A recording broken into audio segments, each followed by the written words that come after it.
of course, and you'll never guess who I'm going to be speaking to next. Well, in the programme later on, we should be having the Rolling Stones, not in person, but on film, Sir Tony Basil, even a little bit of David Bowie, so keep watching, don't turn off whatever you do. Now, is the moment you've all been waiting for, so have your boxes of Kleenexes ready, because here in the dressing room with me are Kajagoogoo.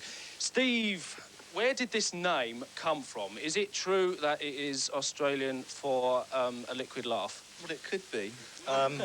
Probably Nick would be able to explain where the name come from, because he's... Nick? I think you know what I'd say, so you say it. Basically, it's one of Nick's silly inventions, and we're going to shoot him for it, but we ain't got around to it yet, you see. Don't you like it, then? Well, yeah, it's pretty good. It's catching on fast. They say we're going to do well. Yeah. Jolly good. Well, I think we'll all go along with that. Now, the thing is, you were supporting recently fashion, weren't you? What did it suddenly feel like to be kind of thrust ahead of everything and taking over the world, as it were? Felt good.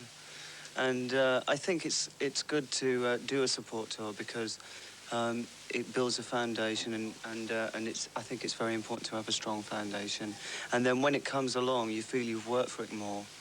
And, OK, yeah, and what about the first record that you've ever done, going straight to #1? Does that kind of daunting? Does it make you feel that you've got something to sort of keep up? It's a frightening pace, really, but obviously you don't plan singles to go to #1. You know, you just put out what you feel is best at the time. Would you be really disappointed? Well, obviously you'd be disappointed if the next one didn't go to #1 or what have you, but... you can't expect it. We'd be disappointed if it wasn't a hit as such. I don't think you've got it. But I think we're very confident about the next single, and if I may plug it, it's called Ooh to Bia. There you are, another Tube exclusive. What more could you ask for? Well, just a moment, can I get in on this joke? Right, the other thing is, what was it been like taken up by a really massive record company, as opposed to what a lot of new bands do now, and that's sort of do their own records and what have you? Well, we've done that. You'd already done that? Yeah, ages ago.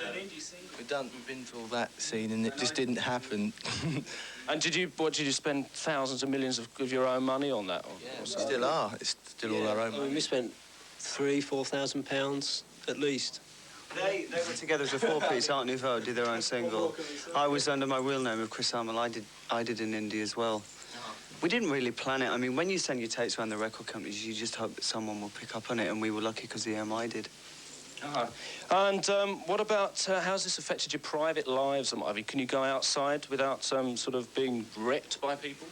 Talking of being wrecked, well, that's a good point to come in on this, because we had a letter here, look, a great long thing with please written about 50 million times. And this is, look, just steady on there a minute, will you? This is, quickly come in with your cake and what have you two, so you can get your fizzogs in. This is Sarah and, who is it? Sarah Maria and their cake. Just for the band. Have a cop this to Kajagoogoo. Thank you very much. There, don't say we never do anything for you, public. Great. Well, I've been listening to what's been going on in there. I couldn't really make head and tail of it. That's all I get, and it just is a load of nonsense, really. Now